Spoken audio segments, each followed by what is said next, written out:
ახალი საპროტესტო ტალღა უკრაინაში რადასმიერ სკანდალური დოკუმენტის რატიფიცირებას ყირიმში სიტუაციის დაძაბვა მოჰყვა. ექვსმა პოლიტიკურმა პარტიამ შავი ზღვის რუსული ფლოტი აგრესორ ძალად გამოაცხადა. ახლა პოლიტიკოსები იმაზე ფიქრობენ, როგორ უნდა გააუქმონ რადასმიღებული გადაწყვეტილება, გზა რამდენიმე აქციები, ვადამდელი არჩევნები და სახალხო პროტესტი. დღეს ყირიმის ქუჩებში ყირიმელი თათრებიც გამოვიდნენ. ნახევარკუნძულის ძილძველი მოსახლეობა რუსული ფლოტის წინააღმდეგია. ჩვენი რეპორტაჟი ყირიმიდან. შავი ზღვის რუსული ფლოტი უკრაინის ოპოზიციამ საოკუპაციო ძალად გამოაცხადა. რადასმიერ სკანდალური დოკუმენტის რატიფიცირების შემდეგ 6 პოლიტიკური პარტიის ლიდერი ყირიმში შეეკრიბა და საგანგებო მიმართვა მიიღო. ნაციონალისტური ძალები თანხმდებიან, რომ შავი ზღვის ფლოტის უკრაინაში დარჩენა ქვეყნის სუვერენიტეტს საფრთხეს უქმნის. ამ დოკუმენტის ხელმოწერა კი ყირიმის ნახევარკუნძულის რუსეთისათვის ჩაბარების ტოლფასია.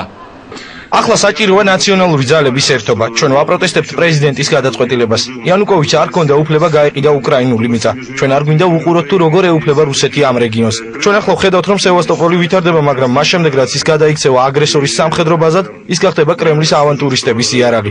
გუშინ იყო უკრაინის ისტორიაში ყველაზე შავი დღე. რუსეთს ჩვენ მივეცით შანსი გავლენა ჰქონდეს ჩვენ სუვერენიტეტზე და გადავიქცეთ შეზღუდული სუვერენიტეტის მქონე ქვეყნად. ჩვენ არ შეგვეშინდება და არ დავნებდებით. გუშინდელი ბრძოლა პარლამენტში, როდესაც ცდილობდნენ ჩვენთვის კისრების მოგრეხვას არ შეგვაშინებს. კომენტარი ყირიმის ავტონომიის ოპოზიციის ერთ-ერთ ლიდერთან ქრონიკამ ინტერნეტის ვიდეო თვალის საშუალებით ჩაწერა. ინტერვიუს დროს ვლადიმერ კუნცოვი ღიად ამბობს, რომ 90 რუსული სამხედრო გემის სევასტოპოლში დისლოცირება შავი ზღვის აუზის სხვა ქვეყნებსაც საფრთხეს უქმნის. სევასტოპოლის რუსეთისათვის გადაცემა 25 წლით ეს ნიშნავს, რომ ჩვენ მას ვაძლევთ რუსეთს სამუდამოდ. ჩვენ ვეღარ ვნახავთ დემილიტარიზებულ სევასტოპოლს. ჩვენ ჯერ კიდევ შოკში ვართ. ეს საფრთხეს არ წარმოადგენს მარტო უკრაინისთვის. ეს არის საფრთხე სხვა ქვეყნებისთვისაც. 90 სამხედრო გემი, რომელიც ახლა ჩვენთან დგას, არ არის ძალა, რომელსაც შეუძლია რეალური წინააღმდეგობის გაწევა. მაგრამ ის არის ხალხის შესაშინებლად. ალბათ ძნელი გამოსაცნობი არ არის, ვის აშინებს რუსეთის შავი ზღვის აუზის ქვეყნებს შორის. ყირიმში იქ, სადაც რუსული ჯარი კიდევ 32 წელი უნდა ედგეს, ოპოზიცია სამოქმედო გეგმაზე მუშაობს. ვიქტორ იუშენკოს გუნდის წევრები ამბობენ, რომ ახლა მთავარი კონსოლიდაციაა. ჩვენ ისევე უნდა დავიბრუნოთ ხალხის ნდობა და დავიწყოთ ბრძოლა. თუ იქნება ერთობა, მაშინ ყველა ერთად გავაუქმებთ ამ გადაწყვეტილებას და მოხდება დოკუმენტის დენონსაცია. ფლოტის გაყვანა აქედან ყოველთვის შეიძლება. ახლა მთავარია, ვის დაუჭერს ხალხი მხარს. მცირერიცხოვანი საპროტესტო აქციები სიმფეროპოლში უკვე გაიმართა. სევასტოპოლში რუსული ფლოტის დარჩენა დღეს ყირიმელმა თათრებმაც გააპროტესტეს. მათი მოძრაობის ლიდერი რაფიკ ჩუბაროვი ამბობს, რომ რადასმიერ დოკუმენტის რატიფიკაციამ ხალხი პანიკაში ჩააგდო. სახელმწიფოებს შორის საქმეების გარჩევა ხალხზე ძალიან ცუდად აისახება. ჩვენ გვახსოვს 2008 წლის აგვისტოს ომი. ახლა ყირიმელი თათრები ძალიან შეწუხებულები ვართ იმ დოკუმენტის რატიფიცირებით, რომელიც რუსულ ფლოტს 25 წლით აქ დარჩენის უფლებას აძლევს. მე ვფიქრობ, რომ ეკონომიკის გამო არ უნდა მოხდეს დათმობები პოლიტიკურ საკითხებში, მით უმეტეს, როდესაც საუბარი ეხება ტერიტორიების გადანაწილებასა და სუვერენიტეტს. ის ვინც დღეს უკრაინის ყველაზე ფეთქებად საშიშ რეგიონში ანტირუსულ განცხადებებს აკეთებდა, მართლმა პარტიამ ანგაჟირებულ პოლიტიკოსებად მონათლა.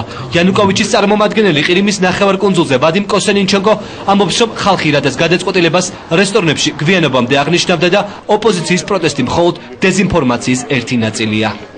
ოპოზიცია არის გამარგინალებული.